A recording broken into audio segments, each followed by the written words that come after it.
Hello, and thanks for joining us on this deep dive. Today, we're inviting you to journey with us into one of the most enduring stories of all time, Homer's The Odyssey. It's far more than just a simple adventure tale. It's really a masterpiece of narrative, character, and incredible world building. It's captivated people for centuries. Yeah, millennia, really. And our deep dive today is drawing heavily on an expert analysis that really unpacks the structure, the themes, all the intricate connections within this epic. And what's really compelling is how it draws these fascinating comparisons back to the Iliad, its predecessor. Right. So our mission here is to pull out the most important nuggets of knowledge, the key insights from this material. We want to help you understand the sometimes surprising choices Homer made, the really unique nature of this fantastical world he creates, and the profound consistency, but also the evolution of these characters we know so well. Get ready for some hopefully genuine aha moments that might just reshape how you think about this epic. So to really get a handle on the Odyssey, let's first just think about the sheer scale of it. As we have it, it's huge. Over 12,000 lines. Traditionally, it's split into 24 books. Yeah, and our source material kind of outlines some broad sections, for convenience. There's the Telemachy, which focuses on Odysseus' son, Telemachus.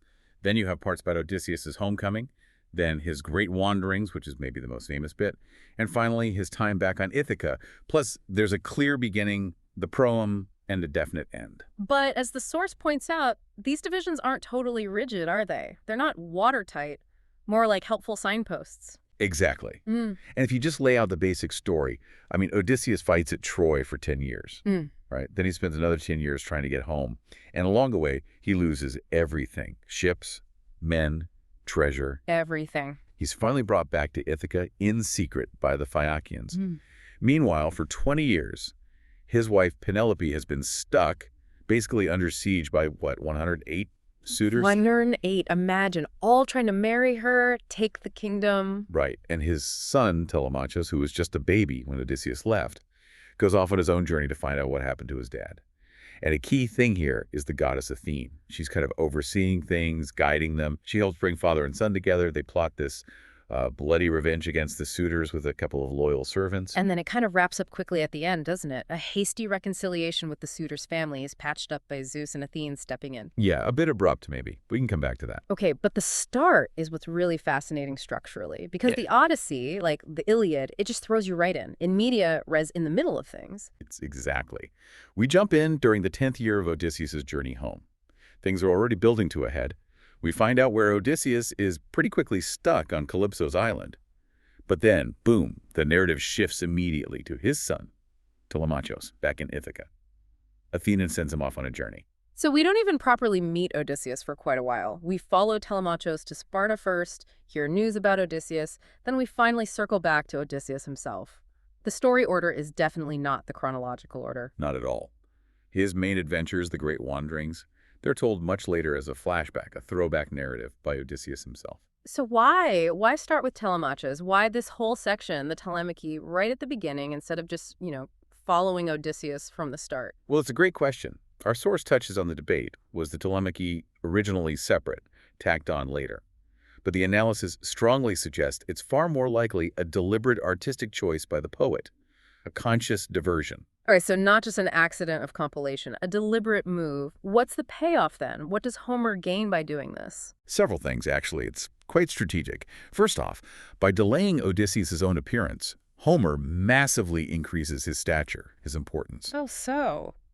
Well, we hear all these other major figures, Nestor, Menelaus, even Athena herself, talking about him, praising him, highlighting how desperately he's needed back home. Athene literally says, "How great your need is now of the absent Odysseus." It builds this incredible anticipation. He becomes almost legendary before we even meet him properly. Ah, okay. So it builds the legend. What else? It also firmly anchors the Odyssey in that whole genre of nostoi, the homecoming stories of the Greek heroes after Troy. By showing us Menelaus' difficult return or mentioning Agamemnon's tragic one, it sets up Odysseus' eventual, successful homecoming as something special, something hard-won within that tradition. It gives it context. Yeah, exactly. And maybe a smaller point, but it's nice for the audience. It lets Homer bring back some fan favorites from the Iliad, like Nestor, Helen, Menelaus.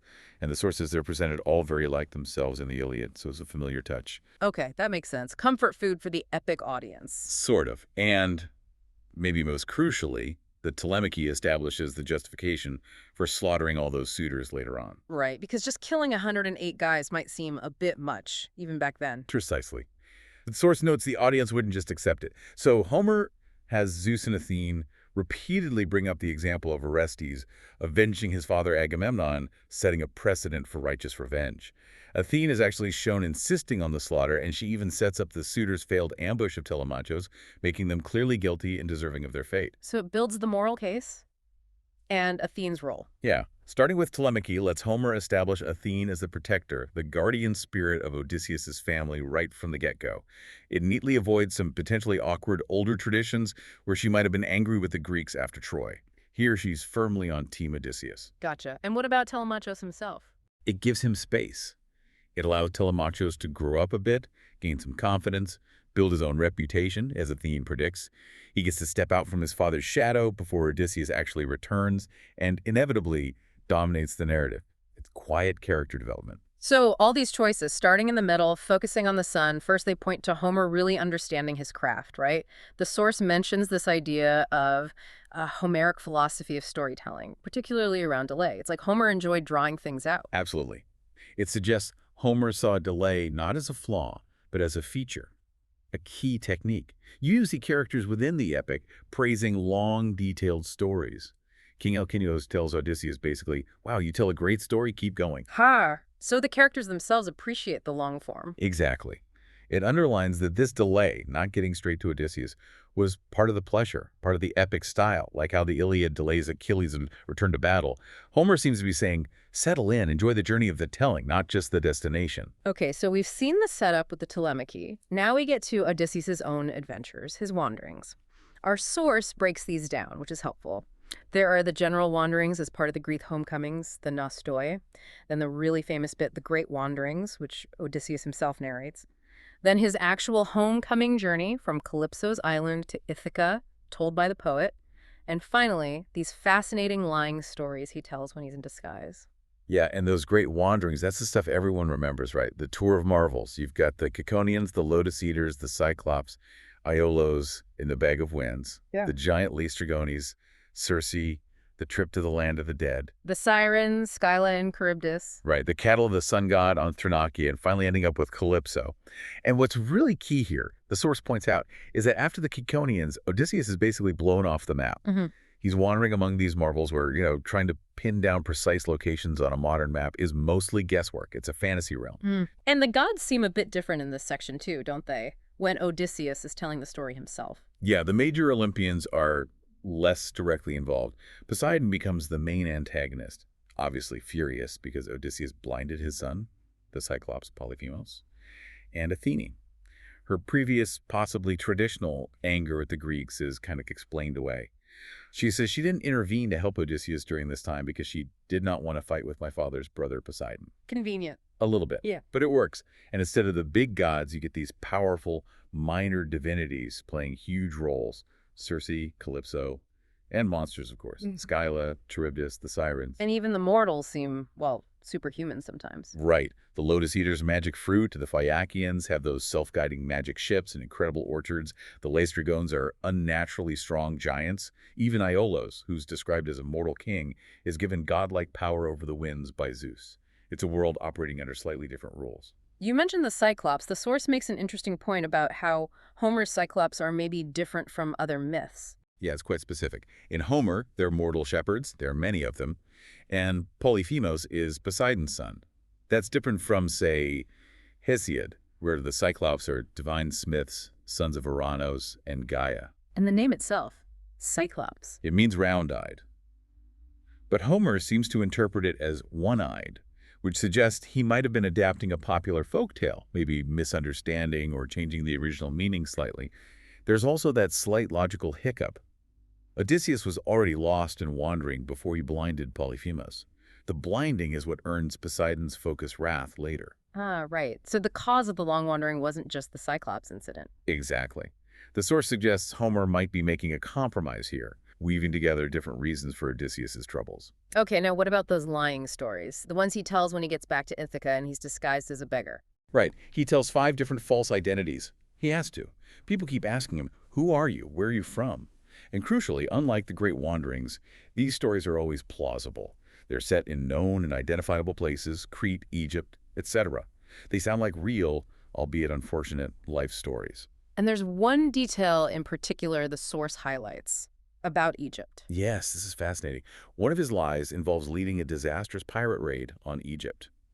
And the way it's described, the source says it reads like an account of one of the great raids by the peoples of the sea, which are actually documented in ancient Egyptian records around that historical period. Wow, so a potential echo of real history creeping into the fiction. It seems possible. It's a tantalizing link. It even leads the source to speculate, just speculate, mind you. Could these plausible lying stories represent fragments of an earlier version of the Odyssey? An original Odyssey where the wanderings were more grounded in the real Mediterranean before Homer or someone replaced it with the more fantastical Great Wanderings. That's a mind-bending thought. An earlier, maybe more realistic draft. Just a theory, but an intriguing one. So this brings us right to that debate. Are the places in the Great Wanderings real or imaginary? The real world versus wonder world? Yeah, people fall into different camps. Some try very hard to map everything onto real locations. Lotus eaters in Libya, Cyclopes in Sicily, Scella and Charybdis in the Straits of Messina between Italy and Sicily, Scheria maybe as Corfu. Those are the traditional identifications you often hear. Right.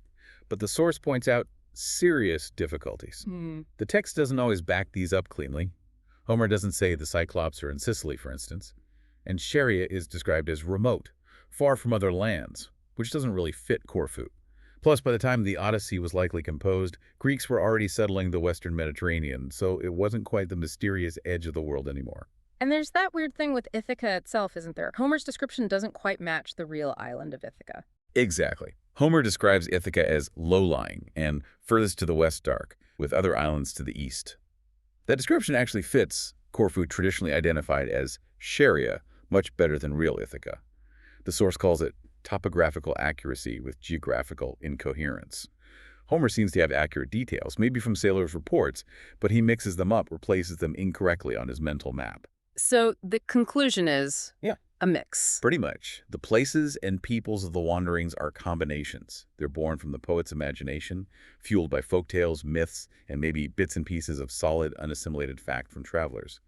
They feel like they belong to our world in terms of scale and human interaction, but as the source says, they're not quite of this world either. Okay, so beyond the cool locations and monsters, what's the point of these wanderings for Odysseus himself? Are they symbolic? That's a key point the source makes.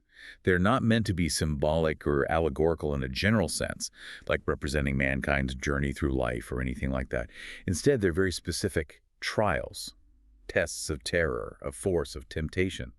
And they exist to test and develop the specific virtues of Odysseus as this particular valiant, resourceful, much-enduring hero. So it's about his character arc, his specific qualities. Precisely. His physical courage, his strength, his cleverness, his restraint, patience, tact, self-control. Yeah. And above all, that unwavering will for home.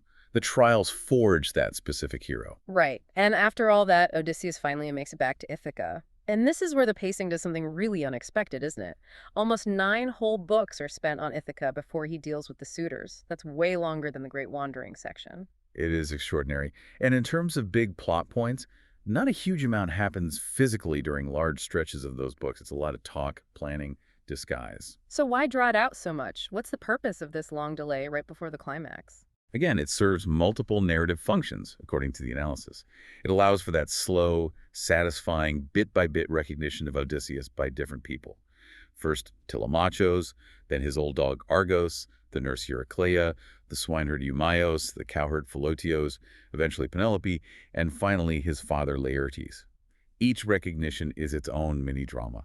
And it builds tension, right? With the near misses. Absolutely. You have these abortive recognitions like Argos recognizing him but dying right after, or Eurycleia recognizing his scar but being sworn to secrecy, and moments where Odysseus, in his disguise, nearly slips up and reveals himself too soon. It keeps you on the edge of your seat. And it must heighten Penelope's situation, too. Her long wait becomes even more dramatic. Definitely. You see her desperation, her cleverness in fending off the suitors for so long, how she's always constantly threatening to finally give in and choose one.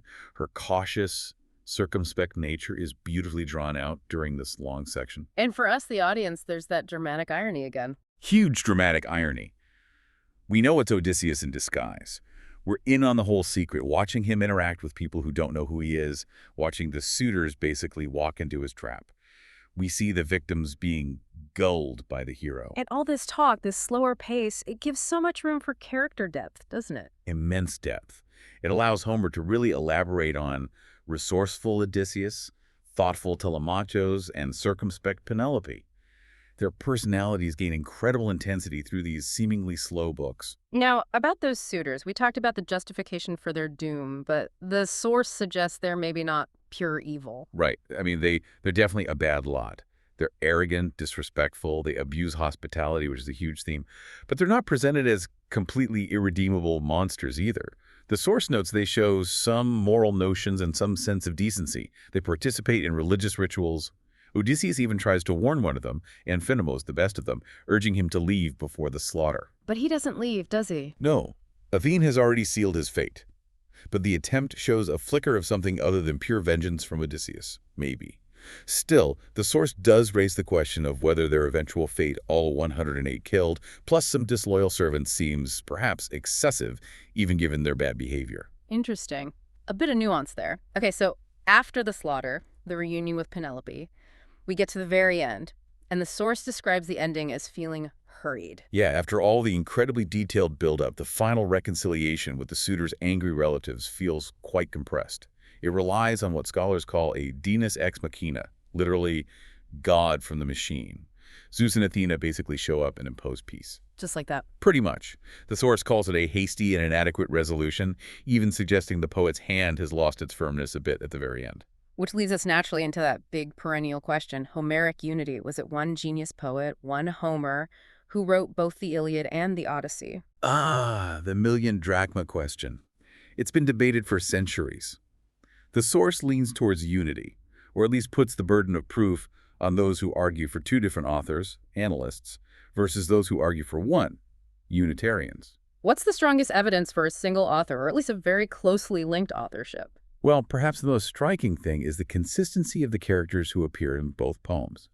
Odysseus, Nestor, Agamemnon, Menelaus, Helen, even the shade of Achilles in the underworld. They feel like the same people. Odysseus keeps his core traits: brave, strong, clever, patient, self-controlled. The continuity is remarkable. And there's that fascinating point about avoiding overlap. Yes, this is really telling.